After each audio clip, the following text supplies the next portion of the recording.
أعوذ بالله من الشيطان الرجيم. بسم الله الرحمن الرحيم. والبلد الطيب يخرج نباته بإذن ربه والذي خبث لا يخرج إلا نكدا كذلك نصرف الآيات لقوم يشكرون.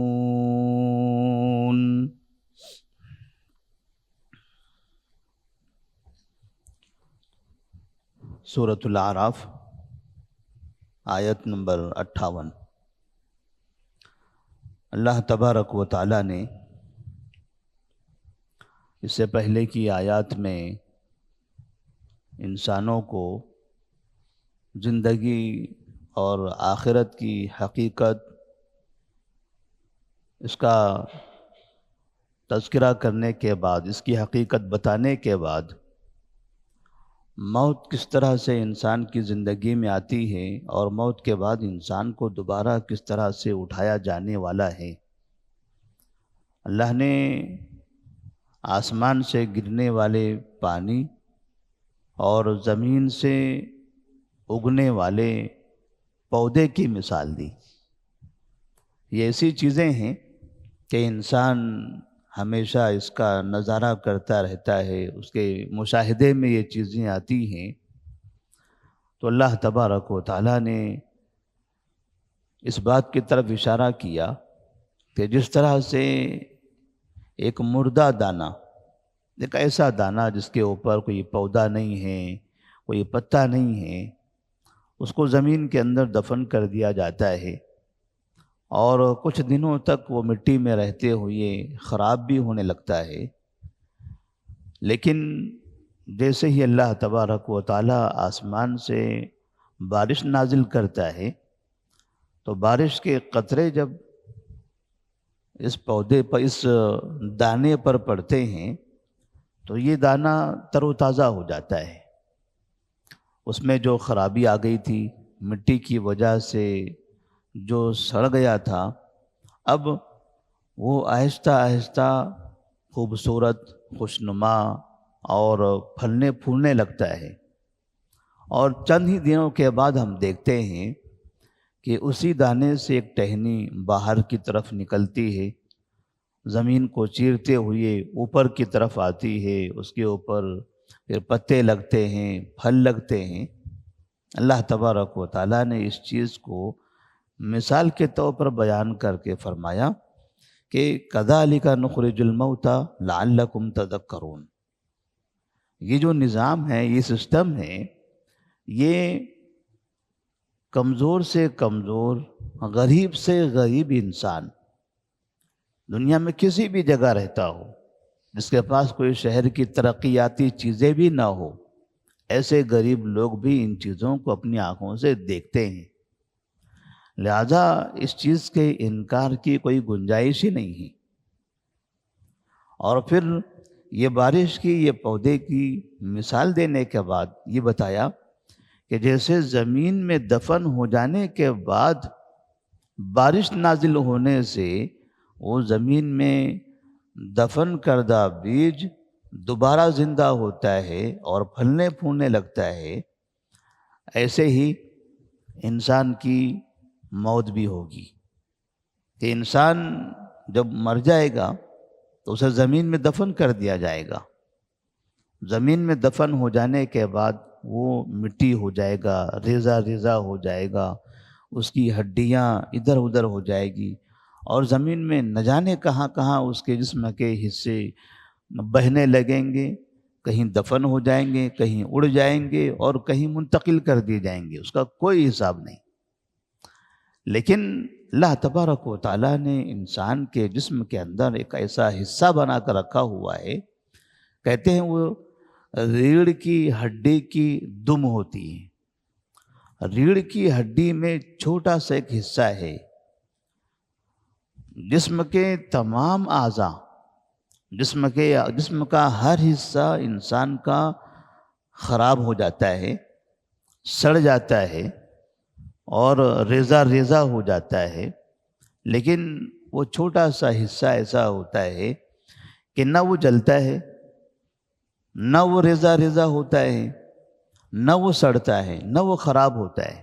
وہ کسی بھی جگہ رہے صحیح سالم ہوتا ہے، کہیں بھی رہے وہ صحیح سالم ہوتا ہے. اب وہ چھوٹے سے حصے کو نبی کریم صلی اللہ علیہ وسلم نے عجب الذنب کہا، یعنی ریڑھ کی ہڈی کا وہ دم والا حصہ. آپ صلی اللہ علیہ وسلم فرماتے ہیں کہ جب اللہ تبارک و تعالیٰ پہلی مرتبہ سور پھونکے گا تو اس وقت تو سارے تمام کے تمام وہ لوگ جو زمین پر زندہ ہیں وہ سب ختم ہو جائیں گے.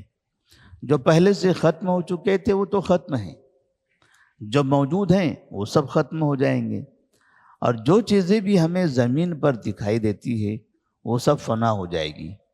جو چیزیں آسمان پر نظر آتی ہیں وہ سب ہمیں خراب ہوتی ہوئی اور اس طرح سے تتر بتر ہوتی ہوئی دھوئیں کی طرح ادھر ادھر بکھری ہوئی نظر آئے گی.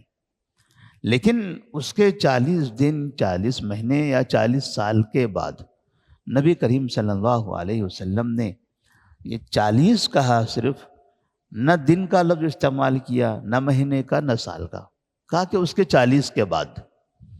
اب وہ زیادہ سے زیادہ اگر ہم کہیں تو 40 سال، کم سے کم ہم کہیں تو 40 دن. تو اگر 40 دن یا 40 سال کے بعد پھر دوبارہ سور میں پھونکا جائے گا، اور اس سور میں پھونکنے کے بعد تمام کے تمام انسان اور جن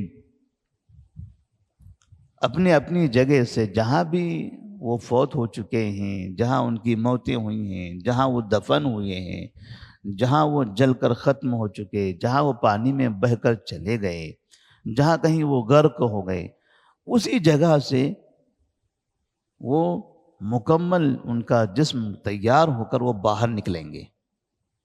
اور وہ کیسے نکلیں گے؟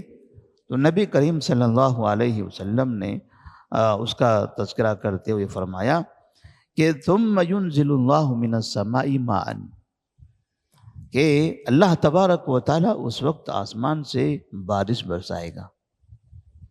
بارش ہوگی جب سب ختم ہو جائیں گے تب بارش ہوگی.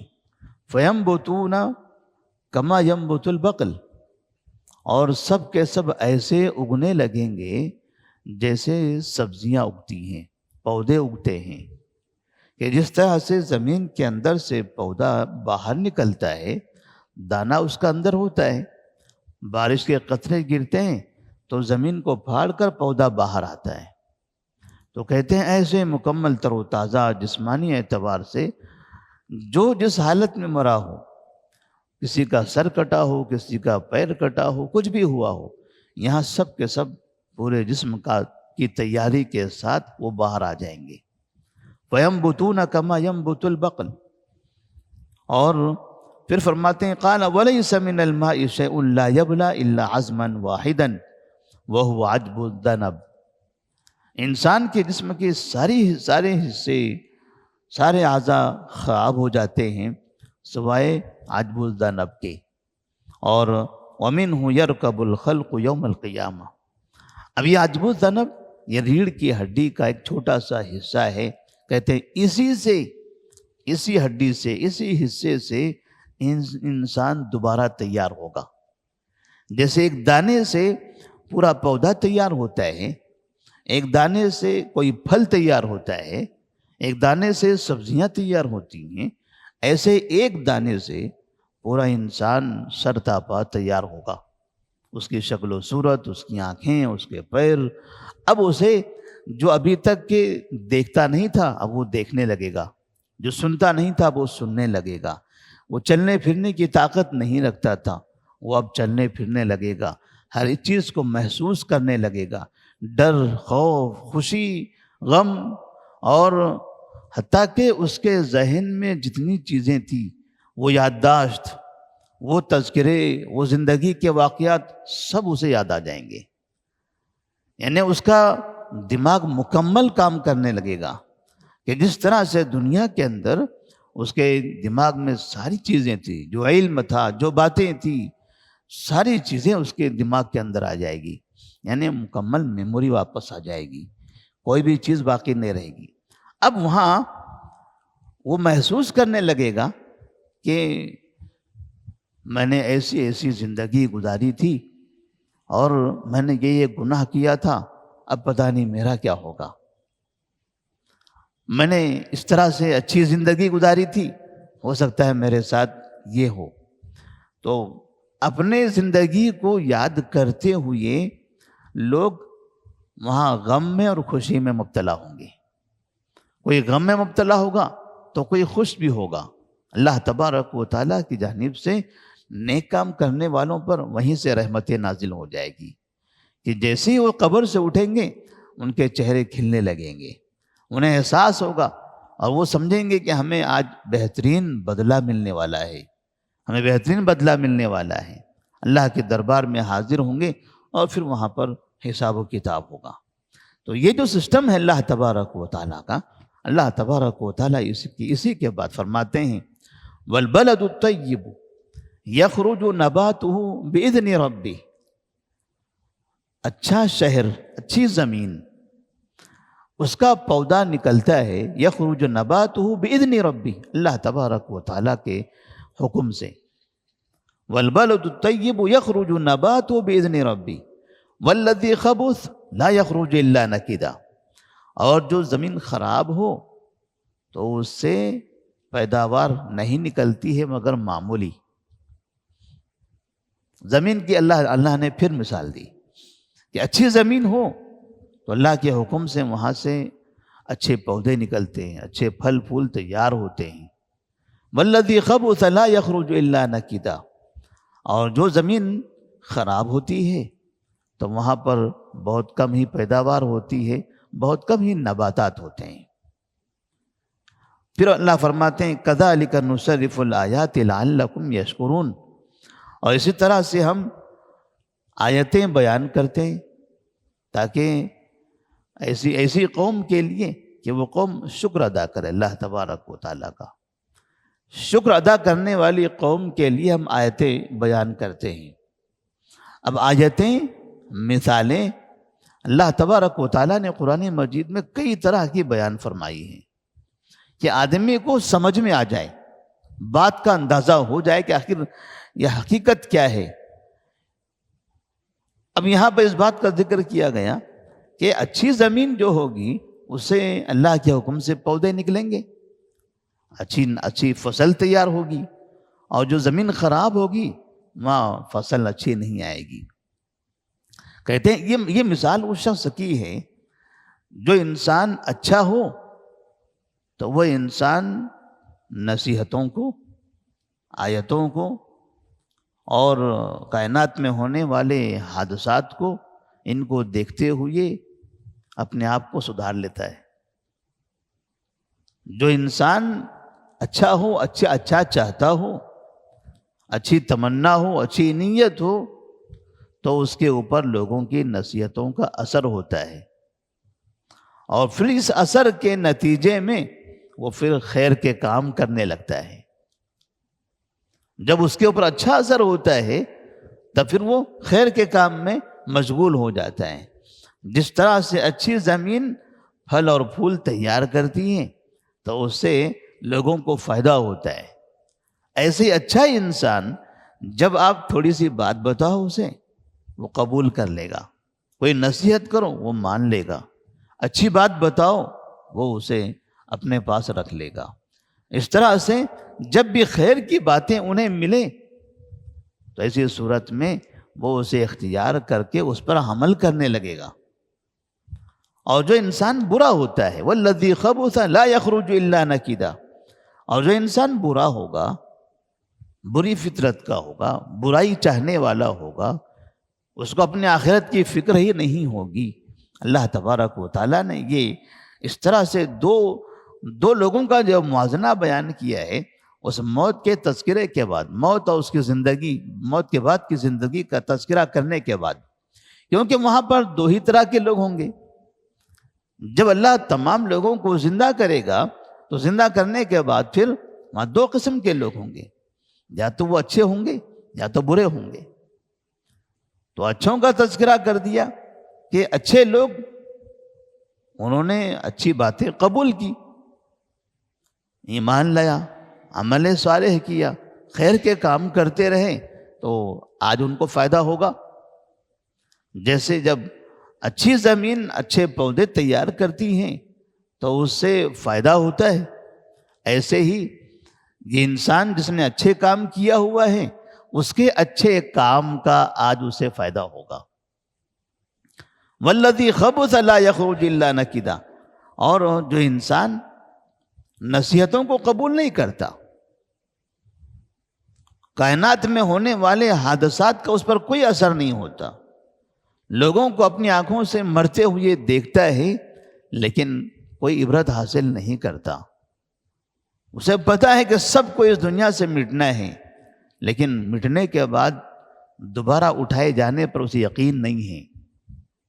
آج دنیا کے اندر بہت سے انسان ایسے ہیں جو مرنے کے بعد دوبارہ اٹھائے جانے اور دوبارہ سوال و جواب پر یقین نہیں رکھتے۔ بہت سے مسلمان بھی ایسے ہیں جو اس پر انہیں احساس نہیں ہوتا ہے اور نہ اعتماد ہوتا ہے، بلکہ بعض مرتبہ مسلمان مرنے کے بعد کی زندگی کو ہلکے میں لیتے ہیں، کہتے ہیں دیکھ لیں گے اس کے بعد کیا کرنا ہے، ابھی جو سامنے ہے پہلے وہ دیکھتے ہیں، یہ زندگی ہے، آرام سے گزارو، جیسے من چاہتا ہے ویسے گزارو، عیش و آرام کرو، اپنے بیوی ہیں، بچے ہیں، رشتہ دار ہیں، دوست احباب ہیں، مزے کرو۔ مرنے کے بعد کا کس نے دیکھا ہے؟ کسے پتا ہے کس کے ساتھ کیا حساب ہونے والا ہے؟ اور اتنی بڑی کائنات میں اللہ تبارک و تعالی میری ہی فکر کیوں کرے گا؟ میرے 60-70 سال کی زندگی کا حساب اس کے ہی پیچھے کیوں پڑے گا؟ کیوں اللہ ارحم الراحمین نہیں ہے، رحمان اور رحیم نہیں ہے، وہ غفور نہیں ہے؟ اس طرح کی باتیں کر کے بہت سے لوگ مرنے کے بعد کی زندگی کو حقیر سمجھنے لگتے ہیں، ہلکے میں لیتے ہیں، اہمیت نہیں دیتے، وہ سمجھتے ہیں کہ بس وہ معاملہ ایسے ہی ہے، وہ ہو جائے گا، وہ ہم وہاں پر نپٹ لیں گے، اصل جو ہے وہ یہاں ہے۔ تو اللہ تبارک و تعالیٰ نے مرنے کے بعد جب حساب و کتاب ہوگا تو حساب و کتاب کے وقت میں یہ دو طرح کے لوگ اللہ کے دربار میں حاضر ہوں گے۔ تو یہاں یہ بتا دیا کہ جیسے اچھی زمین سے اچھا فائدہ ہوتا ہے، یہ حقیقت ہے اور یہ فائدہ ہو کر رہے گا۔ بری خراب زمین سے کوئی چیز کی پیداوار نہیں ہوتی، اس کا کوئی اچھا فائدہ نہیں ہوتا، یہ اپنی آنکھوں سے دیکھا ہے۔ ایسے ہی کل قیامت میں تم اچھے اعمال اور برے اعمال کا فائدہ اور اس کا نتیجہ اپنی آنکھوں سے دیکھو گے۔ جیسے زمین پر تم نے یہ چیزیں اپنی آنکھوں سے دیکھی ہوئی ہیں، ایسے ہی اللہ نے قرآن مجید کے آخر میں بھی کہا فَمَن يَعْمَلْ مِثْقَالَ ذَرَّةٍ خَيْرًا يَرَهُ، اپنی آنکھوں سے دیکھو گے، وہ عمل کا نتیجہ، اچھے عمل کا نتیجہ اپنی آنکھوں سے دیکھو گے۔ وَمَن يَعْمَلْ مِثْقَالَ ذَرَّةٍ شَرًّا يَرَهُ، اور معمولی بھی برائی، کوئی بڑی برائی نہیں، وَمَن يَعْمَلْ مِثْقَالَ ذَرَّةٍ، ذرہ کس کو کہتے ہیں؟ جیسے کبھی ہم نے دیکھا ہوگا گھر کے اندر کہیں سوراخ ہو اور باہر سورج ہو، سورج ہی شعاعیں گھر کے اندر کھڑکی کے اس سوراخ سے اندر کی طرف آ رہی ہوں، تو وہ وہاں ان شعاعوں میں آپ دیکھیں تو آپ کو ذرات نظر آتے ہیں۔ آپ وہاں جا کر ہاتھ لگائیے تو آپ کے ہاتھ پہ کچھ بھی نظر نہیں آئے گا، لیکن ایسے اگر دیکھو گے ایسا لگے گا کتنے ذرات ہیں اس میں، ذرات تو بہت نظر آتے ہیں، لیکن ہاتھ سے پکڑو تو آپ کو نظر نہ آئے، کپڑا لگا کر دیکھو، پھر کپڑے پر دیکھو، سفید کپڑا ہو، سفید کاغذ ہو، آپ کو ایک ذرہ بھی دکھائی نہیں دے گا، لیکن وہاں آپ کو برابر نظر آ رہے ہیں۔ کہتے ہیں یہ ہے ذرہ، اتنا معمولی۔ وَمَن يَعْمَلْ مِثْقَالَ ذَرَّةٍ شَرًّا يَرَهُ، معمولی بھی گناہ کرو گے تو اس کا نتیجہ تم اپنی آنکھوں سے دیکھو گے۔ تو اب یہ کیسے دیکھیں گے؟ جس طرح سے تم زمین کی یہ پیداوار کو دیکھتے ہو، اللہ تبارک و تعالیٰ نے یہاں زمین کی پیداوار کے بارے میں مثال دے کر فرمائی، اور پھر کہا کذالک نصرف الآیات لقوم یشکرون۔ اب اتنا واضح وضاحت کے ساتھ، اتنا کھول کھول کر بیان کرنے پر انسانوں کو تو اللہ کا شکر ادا کرنا چاہیے کہ اللہ تبارک و تعالیٰ نے ہمیں سمجھانے کے لیے، ہمیں سکھانے کے لیے، ہمیں تنبیہ کرنے کے لیے کون کون سے طریقے اپنائے ہیں، کس کس طرح سے بات کو آسان بنا کر پیش کیا۔ اسی لیے اللہ فرماتے ہیں وَلَقَدْ يَسَّرْنَا الْقُرْآنَ لِلذِّكْرِ فَهَلْ مِن مُدَّكِرٍ۔ ہم نے قرآن نصیحتوں کے لیے بہت آسان کر دیا، ہے کوئی نصیحت حاصل کرنے والا؟ اب ہمارے پاس بہت سے لوگ تو قرآن مشکل ہے مشکل ہے مشکل ہے، تو قرآن پڑھنا بھی مشکل ہے، قرآن کو سمجھنا بھی مشکل ہے، ایسے بنا لیتے ہیں کہ قرآن پڑھتے بھی نہیں ہیں، قرآن کو سمجھتے بھی نہیں ہیں۔ اللہ تبارک و تعالیٰ کہتے ہیں کذالک نصرف الآیات لقوم یشکرون۔ تو اللہ تبارک و تعالیٰ کا یہ نظام ہے قرآن مجید کے اندر کہ قرآن مجید میں وہ اس طرح کی مثالیں بیان کر کے لوگوں کو سمجھانے کی کوشش کرتا رہتا ہے۔ اب یہ ہمارے اوپر ہے کہ ہم ان آیتوں کو کیسے استعمال کرتے ہیں، ان آیتوں کو کس طرح سے اہمیت دیتے ہیں۔ قرآن تو ہم کئی دنوں سے پڑھ رہے ہیں، کئی دنوں سے اس کی تفسیر چل رہی ہے، ایک ایک آیت، دو آیت میں ہر جگہ جہاں بھی دیکھیں وہاں ایک اہم نصیحتیں ہوتی ہیں۔ تو اب ہماری ذمہ داری ہے کہ ایسے وقت میں ہمیں کیا کرنا چاہیے۔ تو اللہ سے ہم دعا کرتے رہیں گے کہ اللہ تبارک و تعالیٰ ان باتوں کا ہماری زندگی پر اثر ہو، جو نصیحتیں ہم سنتے ہیں، جو باتیں ہم سنتے ہیں، جو خیر کی چیزیں ہوتی ہیں، ان خیر کی چیزوں کا ہمارے شخصیت پر اثر ہو، ہمارے دلوں پر اثر ہو، اور جو بری چیزیں ہیں، جو خراب چیزیں ہیں، ہماری زندگی سے وہ دور ہو جائے اور ہم اچھی زندگی گزاریں۔ کل قیامت میں اللہ کے دربار میں جب حاضر ہوں تو ایسی صورت میں ہمیں خوشی ہو، ہمیں اپنے عمل پر فخر ہو، اللہ تبارک و تعالیٰ کی جانب سے بہتر نتیجے، بہتر اعلان کا اور اچھے نتیجے کا انتظار ہو، اور یہ ہمیں احساس ہو کہ انشاءاللہ ہمیں اپنے دائیں ہاتھ میں ہمارا نتیجہ ملنے والا ہے۔ اللہ تبارک و تعالیٰ ہم تمام کو اس کی توفیق عطا فرمائے۔ والسلام علیکم ورحمۃ اللہ وبرکاتہ۔